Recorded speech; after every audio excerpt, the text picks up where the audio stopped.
You're watching the Marketing Bound podcast on YouTube. I'm your host, Laura L. Bernhard, and every week I interview a marketing expert that shares actionable tips to help grow your service-based business. Be sure to subscribe and comment your favorite piece of advice from this episode.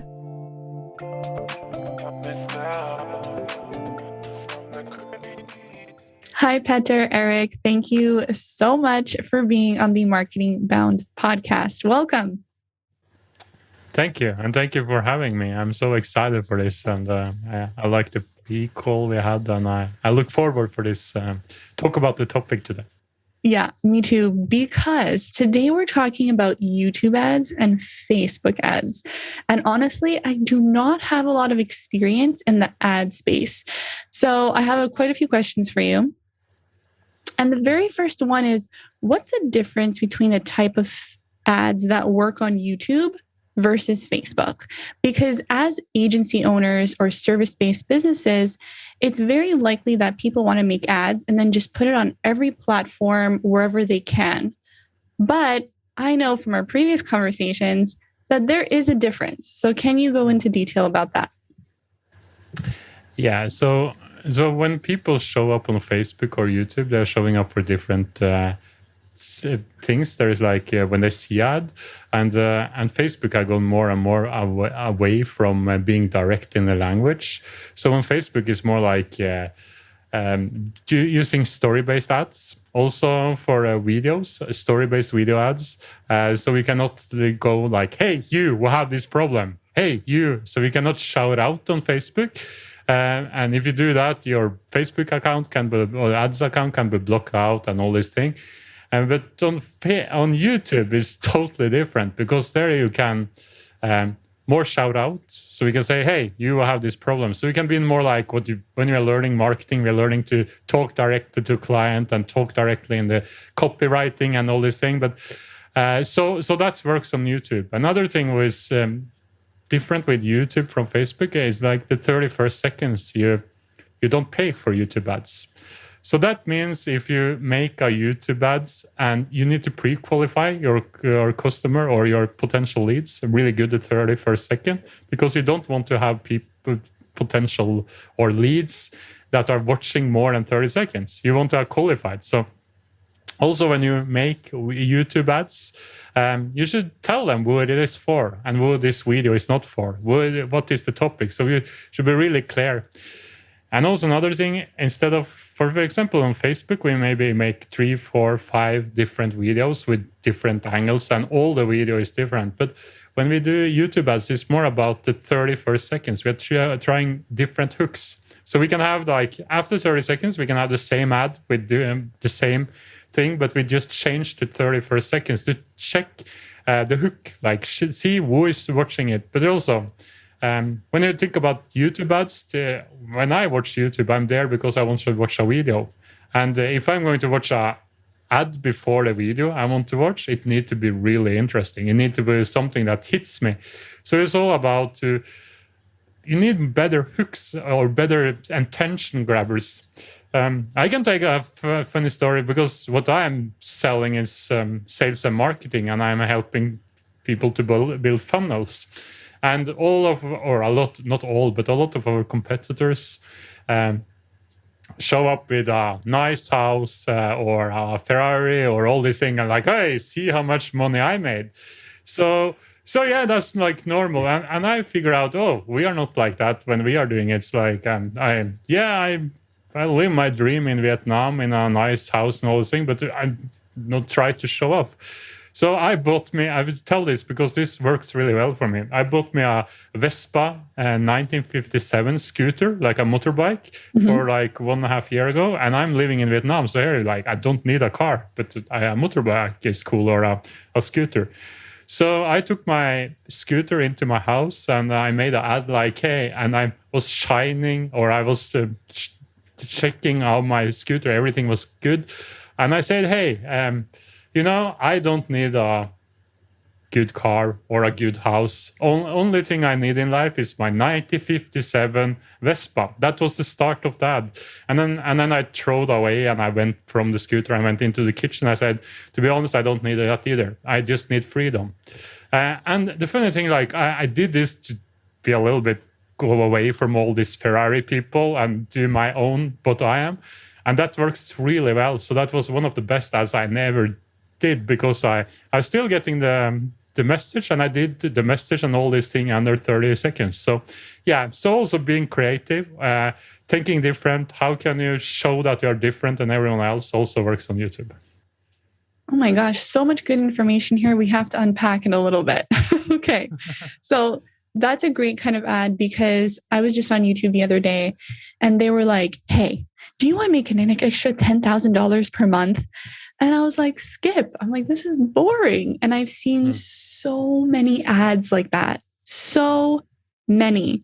So I'm glad that, first of all, you're trying something different, because that means I'm talking to the right person. I'm talking to an expert here. But if you can, definitely send us the ad so I can put it in the show notes. Yeah, I can do that. Yeah, definitely. And I just want to, go. I just need to add one thing, because when I start to run this ad, so normally the way we are doing our funnels is a webinar, and my girlfriend, she's doing the webinar lives. And normally, so we do sales call, and I also do some of the sales calls. So normally when I get people on the sales call, they say like, oh, Maria was so amazing. It was so much content. Oh, I love that girl. And thank you for that. But this is the first time that we had done an ad when people come to me after I watched a webinar with Maria and say like, this ad just took me. It's like, I'm so fed up with all these Ferrari people, and they're like, you just hit me. You were something different. So it's funny how much ad can impact people, because that was like almost sold them, not because of the webinar, but these 2 minutes that we did something different. So yeah. Yeah, and that's a great point. It's just that when you spend time making sure that your ad is different from your competitors, you kind of warm them up in a good way. It's not a commercial like on television where you change the channel. People actually want to watch it when it's done well. But there was one thing that you said that was very interesting. The first 30 seconds on YouTube, did you say they were free? Yeah, they're free. You're not paying for the first 30 seconds. After 30 seconds, you start to pay for views. Okay, that is crazy. I did not know that at all. Okay. So that means your ad can be 30 seconds or less? Is that possible? No, it needs to be over 30 seconds. So okay, so when it's over 30 seconds, you only pay for the first 30 seconds. Yeah, you just pay for, you pay for a view after they watch. After the first 30 seconds. Okay, it makes sense. Okay, that's very, very interesting. So just to summarize what you said, on YouTube, it's very much storytelling, kind of more in your face, whereas Facebook would literally penalize you for that type of ad, right? Yeah. So when you said that, I was wondering, what are the differences in like the policies around the ads on both platforms that people should be aware of? So like if you hadn't told me about, Facebook being a little bit more strict around how your ad is presented, I would have never known. So I know there must be a lot, but can you give us like a little summary of the difference of the policies? Yeah, so Facebook, get harder and harder to do ads. First, I think even service-based businesses are more hit than e-commerce. So when it comes to Facebook, it's like they don't allow words like money, making money, like dream, all these fluffy words. If you use that, you can just get rejected. So all wait, this, like, fluffy and dream? Yeah, like dream, better life, all these things that you cannot touch. If you look at some big words that doesn't have this touchable meaning. So all these things can get your...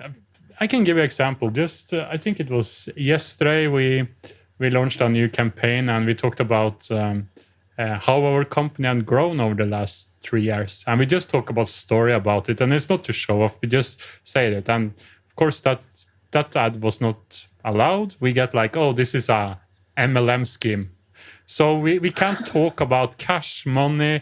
We cannot, because everything, Facebook are really aware we should not promise anything that everyone can get. For example, if we have a webinar, we can say, hey, we will share our story and what we have done. We cannot say, hey, we will share our story so you can build your online business, because then we are giving them something. So that, I think it's so. Yeah, and the problem with Facebook is like there is policies that we don't know what is. It's like they can just reject it and we don't know why. Even us, we are running it, we are teaching this, we're doing it, but still. So we had problem last year with Facebook that they blocked our Facebook ad account. My personal Facebook account are not allowed to run ads. So I'm doing this, but I can't do it. So I need to do it else. And they're not opening up again. We are never done on a scheme, or any things like that. But still, they're doing it. So YouTube, what we're going to talk about are YouTube. You can be more direct. I think the only thing is guns and sex. You cannot advertise on YouTube. The rest they are really liberal with now. And also they changed kind of for service-based businesses. Before it was not really good to run YouTube ads. I think it's 1.5 years ago it started to be better. So that also means that they're trying to pick up from Facebook, taking traffic from Facebook, and that's also mean that we get good leads from YouTube. In the start, we never used it, but now we are working more and more on YouTube, and also to have 2 platforms. So yeah. What changed a year and a half ago on YouTube for it to be a better platform? So YouTube are owned by Google, and they use Google Analytics. So this is not my story, but I have an agency in US that I was listening to, because they was running ads for, I don't know if you know what Amy Porterfield is. Yes. Yeah. So they was running ads for a guy that known Amy Porterfield. And what you can do this is what they did. So what you can do on YouTube, you can really, if you know the checkout page from a competitor, you can run ads to everyone who have been to the checkout page. That is so crazy, but you can. What? Yeah. So. Okay, wait, hold on. I'm sorry. Before you continue. So let's say I'm in marketing and I'm going against Amy Porterfield. I can take her checkout page and then target that checkout page for my audience. Yeah. What? Mm. Okay, we have to come back to this later. Continue. So this guy, they was running for a competitor of Amy Porterfield. They was also friends, so she knew about it. So this guy, he made an ad like, hey, look what I have in my hand. I'm Amy Porterfield book. I guess you read it. I will tell you about how great this book has been, blah, blah, blah. But I will also tell you something I want to share that can take this to a next level. So, and then he started to pitch this thing. So he used Amy Porterfield book to use that like a hook to sell what he wanted. And that worked really well. But that's how detailed you can be on YouTube. But it's really, it was like, for me, it was mind-blowing the first time I heard about it. So you can go to landing pages, you can go to checkout pages, you can do all this thing for targeting. As long as the pages are using Google Analytics, you can, and the URL, you can do that. So it's crazy. Okay, so I actually thought that targeting was actually better on Facebook, but I don't think that's the case. It's better on YouTube. Yeah, it's different kind of targeting, but you can do crazy things with targeting on YouTube that you can't do on Facebook. So really? Yeah. Can you give another example? Yeah, so YouTube also have, so you can target pages. You can also target channels. So I can target, if you have a YouTube channel with a lot of viewers, I can target channels. I can also target videos in a channel. So if you have a channel with a video that have what are really to my target audience, I can target people that have watched that video. So yeah, and as I said, web pages, I can also target what they are searching for, like what they are searched for the last. So you can also use Google Analytics to find out search word, and you can use, and people are search for different things. So So I think like targeting channels, but even better, targeting videos in a channel is quite unique also. People have seen that. So yeah. Oh my God, I did not know any of this. This is shocking to me. Well, okay, thanks for sharing that. So I'm just curious because, we're comparing the two. What is one thing that you see people get wrong about creating ads on these channels other than what they're creating for the channel, like we discussed before? Like, what else is like, you guys are always doing this wrong. What is it? So if you have, I can start with Facebook. If you get a Facebook rep that call you and say like, hey, here is how we are going to run ads, and you're a service-based business, they normally say you need short ads, picture, short ads, short text. But what I'm seeing people doing wrong is doing that, because long ads, long text ads. I remember I had a text ad on 900 word. It was a story-based. So on Facebook, it's more about pre-qualifying them in the text on that than instead of pre-qualifying them on a landing page. So because you get more pre-qualified when they read a text and then they get to the landing page. So you need more info in the ads than you need. So, and it's the same thing with videos. Our best videos on Facebook, well, I say 2.5 to 3.5 minutes. And when you go to YouTube, I think it's like many tries to use the same concept on Facebook than they should be on YouTube. So YouTube is like I started, talked about. You need to pre-qualify them, be more direct in language. You can tell who it is for and who it is not for. And you need to be creative the first 30 seconds. So many think like if they have a Facebook ad that's run really well, we try it on YouTube. But that's not the case. It's like you need to think differently. And also the length, like we normally on Facebook, we deliver a lot of value in the ad, but on YouTube, it's more like, hey, the value for us, I said we are doing webinars. So the value for us is like, join our webinar, we'll teach you this. So that's like more like the webinar is doing the content. On Facebook is like the ad is doing the content to move them to the next step. So I think that's, I don't know if that helped, but I think that's what is top of my mind. No, that's really helpful, because pre-qualifying leads, when you're creating ads, that's what you want to do. And you're saying for Facebook, you have to write it in the text. And then on YouTube, it's very much in that 30 seconds. So I think that's super important. And I remember us also talking about getting results, how you're actually getting better results from YouTube. But let me know if I'm wrong in this. I think that you can actually get faster results on Facebook. And therefore, people think that Facebook is the better channel. So what would you tell these people in terms of encouraging them to try YouTube ads? How long should they wait to see results? So when you start to run a campaign on Facebook, it's like you said, you maybe get cheaper leads the first day and the first week because they find the right people. On YouTube, there is kind of different. The price goes down longer, so it takes longer time to really get a price down on YouTube. So you need to be more patient when you start to run a YouTube ad campaign. So I will say use 14 days before you turn something off on YouTube, and use more time to check it out. Try 3-4 videos when you start it up and see how it goes. Was that answer you? So for Facebook, you said 40 days?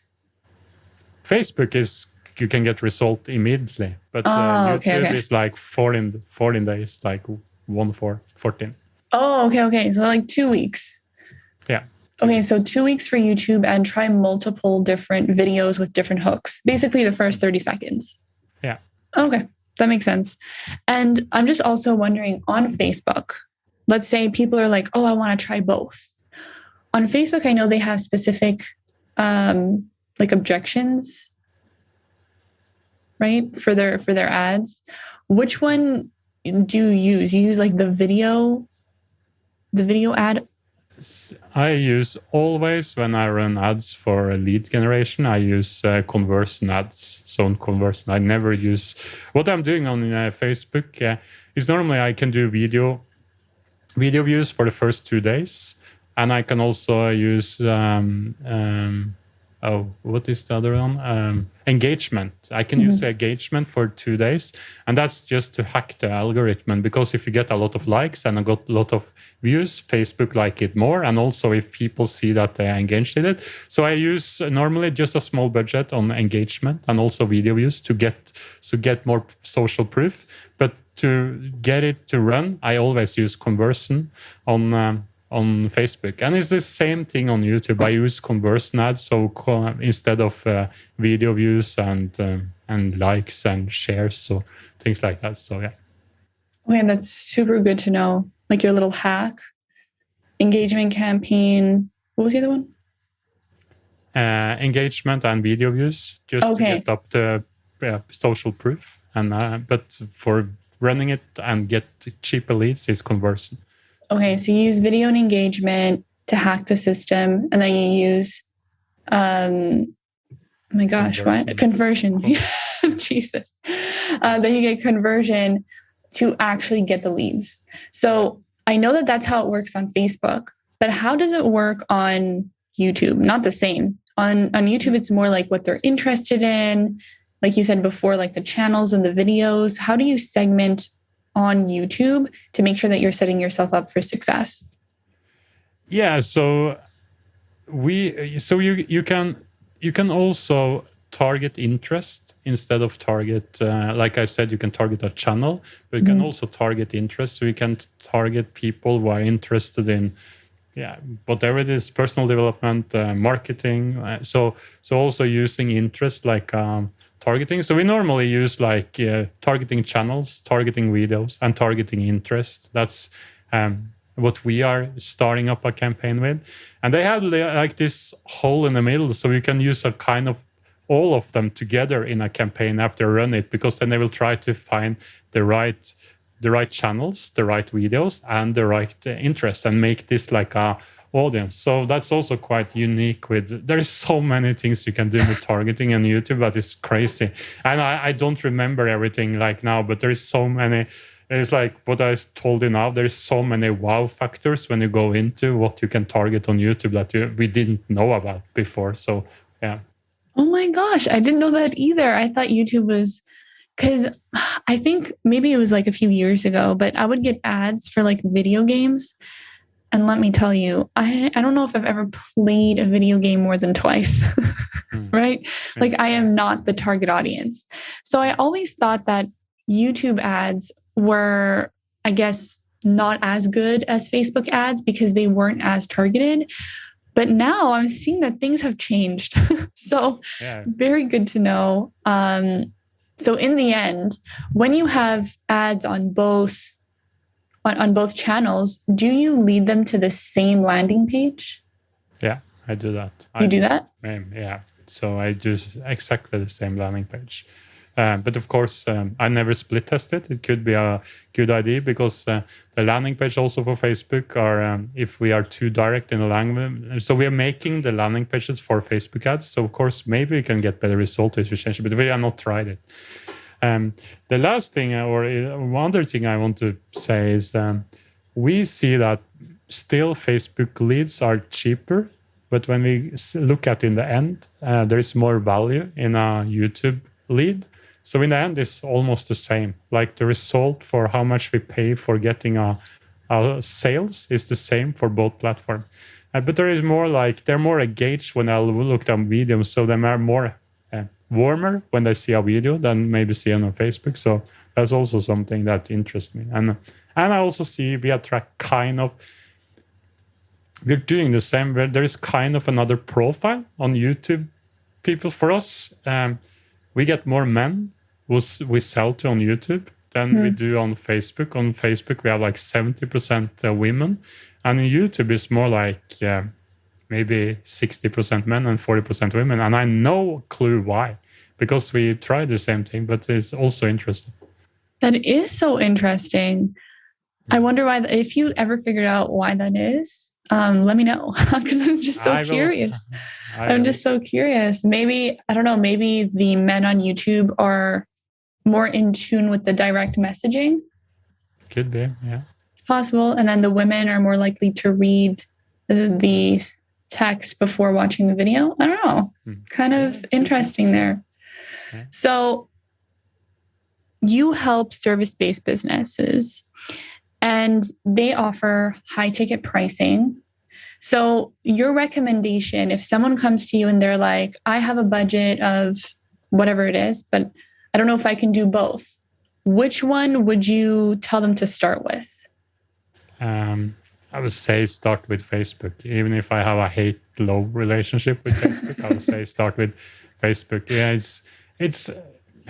it's not much, but it's still a little bit more complicated to set up YouTube ads and also make them. So it's easier to do Facebook. But yeah, if you should start, but I will also, because of that, you can be blocked. And yeah, I have so many clients that get blocked on Facebook, and they have been running their business on Facebook ads for years. And it's like they wake up all day and it's like, oh, will I be bankrupt tomorrow? I can't run it anymore. So also that's the main reason we started to look at other platforms, to have something if Facebook block you down. Because right now it's Facebook can block you down. It's so hard. I never heard about anyone who have been thrown out from YouTube as long as it's not sex or guns or something like that you are trying to promote. So. Yeah. So with Facebook being more strict, is there something that people should know before starting on Facebook ads? Like, isn't there like a new policy or a newer policy that changed everything on Facebook? Or am I just imagining that? It was like this Cambridge Analytica thing, what happened in UK with a vote and election in all over the world where it goes. So it started after that. It's many years ago now, and I'm also guessing that I'm not guessing, I know it, but or I heard it, so I cannot say it's 100%. But I also think like Facebook are really afraid to losing their audience, so they want the ads to look more like a post. So one thing that I am thinking when I'm going to write a Facebook ad is like, could this be a post I could post on my private Facebook page?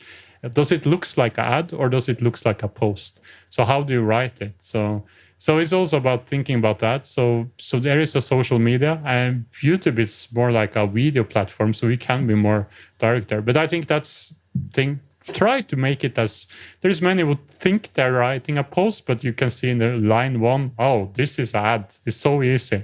Just go directly to talk like a ad and you don't understand it, even if they try to hide it. You should not hide it, but story. People love to read stories. So make stories, make it interesting. And think about it, that is when you're shooting out to people like, hey, you, all the other one can just click, this is spam, who is not for. But if you try to make it like a story, even the people who are not interested in the product and think like, wow, this was a great story. This was something cool. I'm not interested, but they will still click like on it, and you will not get a lot of rejection or bad comments or all this thing on Facebook. I think that's a great way to finish off this conversation. It's like, yes, start with ads, but don't forget these key points. And that is storytelling and make your ad look like a post so that Facebook doesn't reject it. But just before we say goodbye, I just want to know if you have anything else that you want to tell the audience that I may not have asked you yet. I think I covered most now. I think it was most of the thing that I have learned from YouTube ads and why we are running YouTube ads. So great questions. Thank you for that. Thank you so much for being here. It was so much fun. And I've learned so much. This episode was super valuable. So thank you. Thank you for having me. Coming down, the crazy.